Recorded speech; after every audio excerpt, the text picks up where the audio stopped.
This is very much still a search and rescue mission. Our prayers are with everyone involved in this terrible accident, and all the families, especially those waiting for the news of their loved one right now. The images are hard to watch. Officials say at 1:30 this morning, a cargo ship lost power and rammed into the Francis Scott Key Bridge, causing it to snap and plunge into the Baltimore harbor below. Several vehicles went into the water. Several people are unaccounted for. And they were construction workers on the overnight shift doing a job on the bridge. Virginia Governor Glenn Youngkin says he is ready to help with whatever Maryland needs. We've learned the ship that struck the bridge was in Hampton Roads several days earlier. We'll have more on that in just a few minutes. But this 47-year-old Key Bridge is a vital crossing in the city.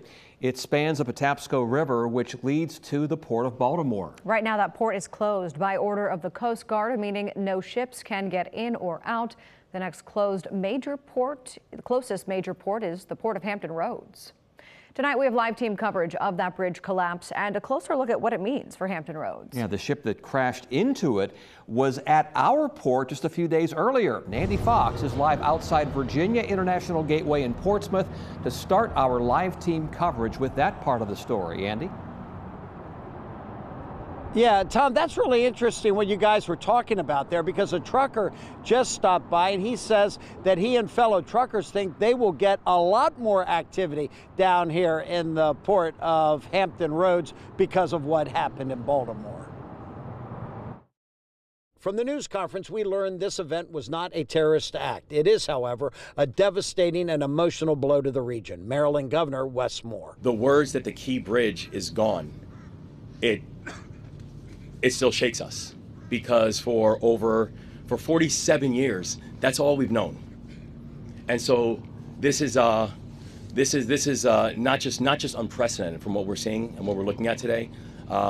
It's heartbreaking. The Singapore flag Dolly appears to have been in distress. The crew sent out a Mayday warning, telling authorities of a power outage on the ship. That also seemed to have shut down the ability to steer. Fast-thinking workers on the bridge, though, realizing the gravity of the situation, shut down all cars from crossing the bridge. I think, well, the investigation is still going on to find out exactly how many people and what was the situation. But the thing that we do know is that many of the vehicles were stopped before they got onto the bridge, which saved lives in a very, very heroic way. The ship was coming in at 8 knots, was at the mercy of the currents. In the video, the ship lights go out twice due to the power outage. The last car gets across the bridge, showing no cars behind, an indication the traffic had been stopped. The ship crashes into a support column, collapsing the bridge. A construction crew on the bridge fixing potholes. It is possible the cars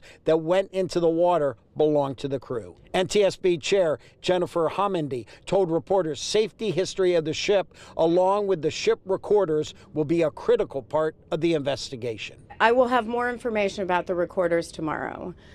We chose not to board the vessel today to allow some time for the search and recovery, which we did not want to interfere with.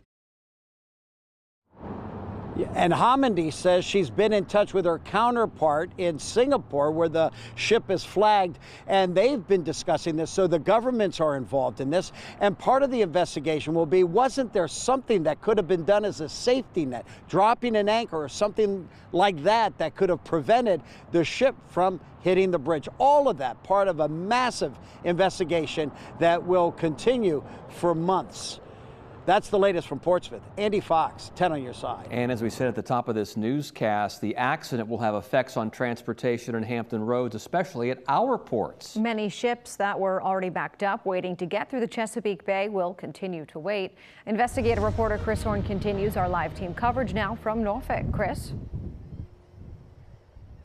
Yeah, Lena, just a short 4 days ago, if you were standing where I am right now, you could have seen the Dolly moving in that direction, from the port in Portsmouth all the way over to the mouth of the Chesapeake Bay, and then it headed up, of course, to the Port of Baltimore.